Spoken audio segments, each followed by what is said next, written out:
Hello, magandang gabi sa inyo lahat. Subayad yung lalamunan ko.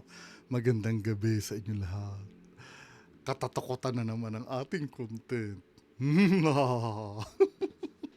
Ito ay sa video ni Sir Jawo Motovlog. Ang dami nag-forward sa akin ito. Jawo Motovlog. Sana si Sir Ed na lang ang tinawag nito, no, para nakasama ako kay Sir Jawo Motovlog. So may video daw na nangyari ito, no. Ito sa sa content ni Sir Jawo Motovlog. Panoorin nga natin to, mga men. Ito namin. Bigla na lang may tumapon na gamit sa labas ng kwarto namin. Kaya naman tumawag agad kami ng eksperto kinabukasan. So, ito ba yung video? Alas 12 ng madaling araw, may ganto na Parang ang ganda nung pagkakaano niya, no? Alam mo yung parang hindi siya gravity, no? Kasi papaganon no? Okay lang sana kung diretso bagsak Parang lumipad ng ganun no? Hindi kasi sa mga ganitong bagay, no? Ang dapat mong ganito, pag nagiging skeptic ka, or halimbawa pag nagsusuri ka, kung gusto mo ikatotohanan, unahin mo muna ang pagiging skeptic. Tingnan mo muna ano ba yung reason kung bakit nagaganyan. Pagka halimbawa ganito, no, yung may mga katulad dun napuntahan namin na bahay ni Sir Ed. Maraming nangyayari, compelling yung mga evidence For example, no, yung light sensor, ilang beses nang umiilaw. At ang pinaka hindi ko sinasabing kila Ma'am Sachi to Shout out Ma'am Sachi at Nivara. Hello, Nivara, kamusta ka na? Yung yun. Tapos si Sir Ace. Shout out sa inyo. May mga ganun kasi doon sa napuntahan namin, kusang umiilaw yung yung light sensor. Okay, sige, no. Pwede nating i-considera na baka palyado yung light sensor nila. Pwede naman mangyari yun. Ang hindi ma-explain, yung bata kasi, palagi may kausap dun sa may bandang hagdanan. Bigla na lang umaano yung bata, hello! Gumaganon yung bata. Hindi lang isang beses nangyari. At kung saan nagloloko, quote-unquote, nagloloko yung light sensor, dun lagi may parang napapansin yung bata na may kinakausap. Yes, nai-imagine ko na na nangyayari, creepy. Scientifically speaking, pwede naman kasi na may imaginary friend yung bata. Pwede rin. Pero dun lagi lilitaw yung imaginary friend niya doon sa lugar kung saan nagloloko yung yung light sensor. Correct me if I'm wrong kung sino ko man na nanonood sa akin. Kung ikaw yung may-ari ng bahay. Ano ba? 'Di ba pinalitan niyo na yung yung light sensor doon, tama? Tapos nagloloko pa rin. Kaya amazing yun Isa yun sa pinaka-amazing na na case na namin. Hindi ko lang ma-upload yung video kasi pinapauna ko sila Sir Ed mag-upload ng video. Anyway, dito kasi medyo ako dito 60%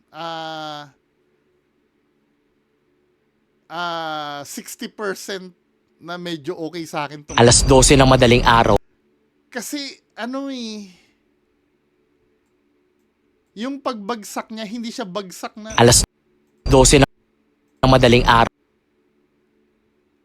hindi siya yung bagsak na dahil sa gravity Kailangan malaman yung history ng niyan, ng lugar. Ano ba yung history ng lugar na yan? Ano ba yung pwede, no?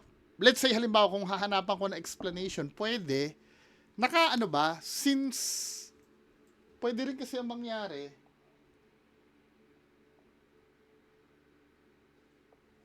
Wait lang ha.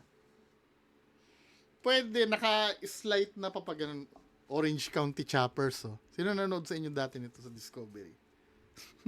Pwede nakaganyan, ano. Tapos, ako munang tingnan nyo.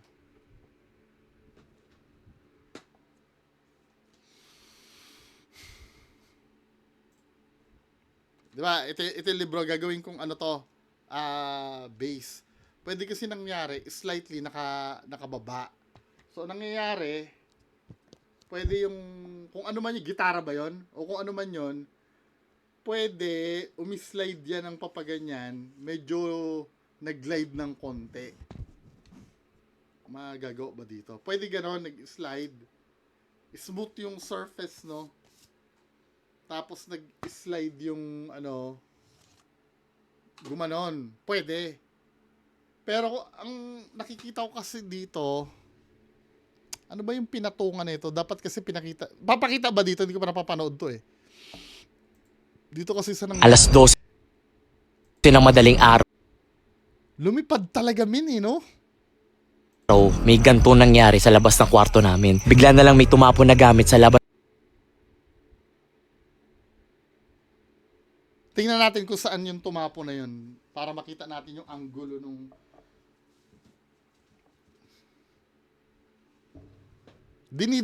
Isa rin yun sa ano eh, sa kailangan tingnan kung dinidefy niya ba yung gravity nung pagbagsak.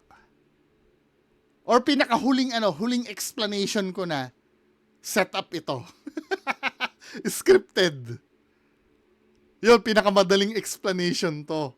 Pero kung hindi niya ginawa yun lahat, good catch ito. Pero tingnan natin, oh. Labas ng kwarto namin, kaya naman tumawag agad kami ng eksperto kinabukasan.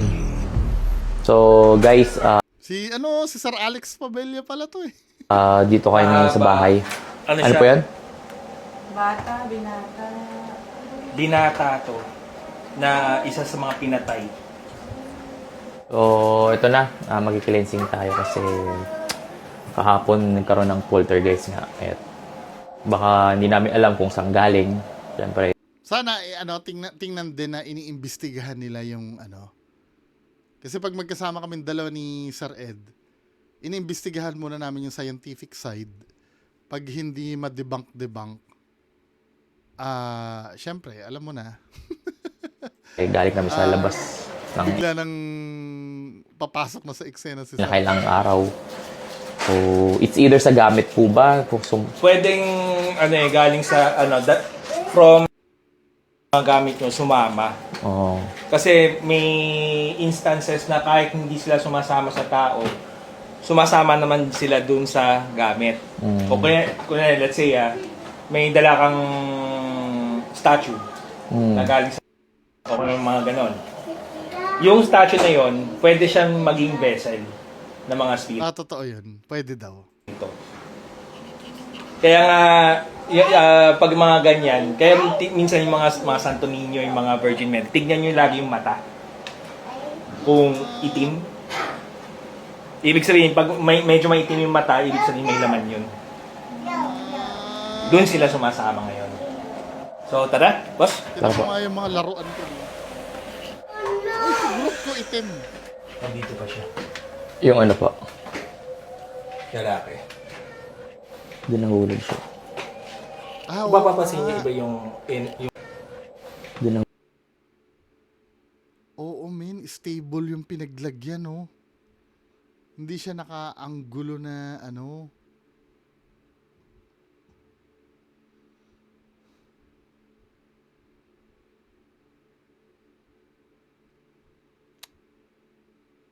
Wait lang ha. Anong timestamp ba to? 1:30. Ito yung Alas 12 ng Iniisip ko baka mamaya, nakaset up na siya para malaglag pero hindi. madaling araw, Tangina, lumipad talaga eh, no? Hindi ba pineke ito? Well, nakay Sir Jawo na yun kung pineke niya. Hindi ha, pero ako open pa rin. Sige nga, tulungan nyo nga ako i-debunk. Kasi dinidefy niya talaga yung gravity, men eh. Ito, parang empty box ito na hindi naman siya nakaanggulo na pa ganon. Katulad nung dinemonstrate ko doon sa libro. Alas 12 ng madaling araw, may ganto nangyari. Lumipad talaga eh, no? O baka naman may laruan doon na gumagalaw na, alam mo yun, na trigger. Kasi maganda sana niyan kung in-explain ni Sir Jawo yung kung paano nangyari, di ba? Hindi sila Gagawin niya ba dito sa video? sumasama sa tao. Forward nga natin. Nandito pa siya. Yung ano po, Lalaki. doon nahulog siya. Kung mapapansin niyo, iba yung ano sa baba. Nakakaya kayang maluwag. Dito ang sikip. Para may pumipigil. Ano po yan? Ito, tinatawag namin itong white sage. Dahon to, halaman to. Ang tip ni Tito Ed sa akin, ni Sir Ed, pag maggaganyan ka daw pausok, mag-start ka daw sa CR, palabas. Kasi pagka ang ginawa mo daw from labas papasok hanggang huli, baka daw magtago sa CR. Ayun, yun ang sabi sa akin ni Sir Ed Boss, 3 ang kasama niya dito. Lahat to, na-attach sila doon sa maleta. Ano yung binubura doon? Kaya sumama sila. May isa pang kasama sila na itim, which is itong maligno. So, Yan ang sinasabi ko eh. Pag pupunta sa iba, lalo na yung bibili-bili ng mga antik-antik. Hirap eh, no? in total, 4 lahat sila. Parang meron dati akong may binibenta sa akin eh. 25,000 yung samurai sword, yung katana. Hindi naman siya yung pang warrior, pero gamit daw siya ng yung mass production na yun eh. Gamit ng mga sundalong Hapon nung World War II. 25,000 binibenta sa akin. Wala lang, naalala ko, kung binili ko kaya yun, di ba may karga bang espiritu kaya yun? Pag yung mga ganong item. Eh di ba nung araw, yung mga sword ng mga sundalo na ganon, syempre parang nila yun eh, partner dapat nila yun, di ba? Malakas ang attachment sa mga ganon, di ba? Ano kaya yun? Buti hindi ko nabili. Ayaw patawad ng 20,000 eh. Imprint sila dito eh, pumapasok sila dito eh. Labas-pasok sila eh.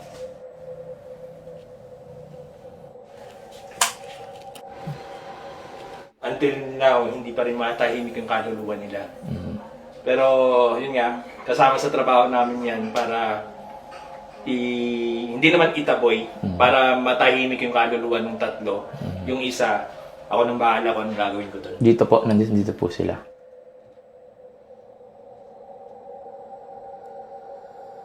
At least alam nyo na next time kung just in case na maka-encounter ulit kayo sa mga ganyan.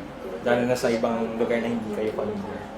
Dati pa kontra po kami. Pag ganyan, huwag niyong baliwalain. Hindi masama na magpatawag o magpakonsulta sa amin katulad namin. Dahil alam namin kung solusyon para doon. Mas maliwalas na yung bahay mo compared kanina. Mas natatamaan ng Confirmation bias. Baka batukan na rin ako ni Sir Ed. Hilig ko magganyan eh. Confirmation bias. araw. Kailan nung nag-appear to?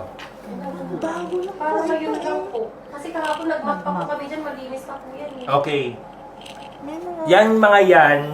Yan yung sinasabi kong maligno. Ang kuko ng isang maligno, mahahaba yan. Di ba yung sa Sage mo yan? Kaya para mapapansin mo, I-review niyo yung footage nyo kanina kung may ganyan. Baka naman may ganyan na kanina. Di ba? Ang tendency kasi minsan, alam mo yan, dagdagan ng istorya eh. Maganda na nga yung nangyari eh. Hindi ko na nga alam kung paano i-debunk. Pero depende pa rin sa inyo ha. parang, ayan o, ang lalalim ng nila. Bibigay ko sa ito. Ito ang Libre yan ha. left leg na ito. Ito kahit sinong Deklay. kahit sinong tao lumapit sa'yo o may tangkang lumapit sa'yo, hindi ka mapapahamak. Kahit elemento pa yan. Kano Pwede rin ilagay din yan sa altar para sa protection din sa bahay. At least na-cleanse na yung bahay natin. Mahalaga, Paano yung mga maligno na wala na, sa'yo na po yun? Nasa akin na yan. Dala-dala ko na sila, ako ng bahala sa kanila. Mm. Yan yung mga Collector pala to kaluluwa si na hindi Kuya eh. matahimik. Pinapatahimik namin. Yung mga pasaway na elemento, pinaparusahan namin. Sasabihin ng iba, katawa-tawa yung ginagawa namin, di totoo. Pero kung tutusin, ngayon, masasabi natin na ito ang isang puweba. Yung mga hindi natin nakikita, nag-e-exist sila. Parte sila ng mundo nito. Kaya yung mga ganito, wag nilang balidubalain o wag nilang pagtawanan. Lalo na sa mga ganitong profesyon namin. Yung isang paa namin, nasa isang hukay na rin. Kaya napaka-delikado ng trabaho din namin. Thank you, sir. So, maraming salamat po. Wala nga So, naman. si Sir Wait. Sir Wei, yan. Sir Wei, ito yung page niya pala. Wei Lim. Guys, meron din siya ng page. Si I feel the power, the magic, the key, all that I touch reflects of this. I'm all three. na-recommend sa akin ni Idol Moto. Kasi si Idol Moto family friend ko. Family friend. Nung sinend ko sa GC, nirecommend agad ako kay Sir. Actually, hanggang ngayon, buong video, ito pa rin ang tumatakbo sa isip ko eh. May miss opportunity doon. Sana pinakita, kung Alas 12 ng madaling araw. dinidefy kasi yung gravity. Lalo nung dinemonstrate niya dito, yung umakyat sila. Ina-expect ko baka kasi naka-angle pa baba. Na umislide. Siyempre, pag umislide yun, may buwelo yun eh. Pero hindi eh.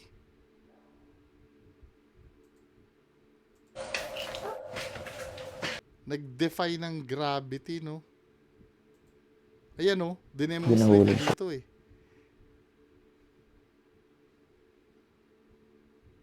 Yung ano po, Lalaki.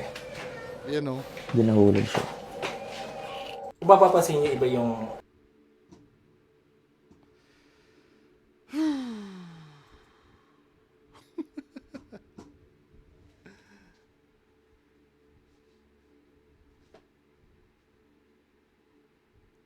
Siguro kung hindi man totoo 'yon, if ginawa nilang scripted, 'di ba? Kaya lang syempre, sisirain mo ang credibility mo dahil doon. Siguro kailangan pa ng imbestigahan. Hindi kasi sila nag-focus sa kung paano nangyari 'yon eh. Parang inassume agad nila na paranormal agad. Pero kung yung video alone yung pagbabasehan, impressive 'yun ha.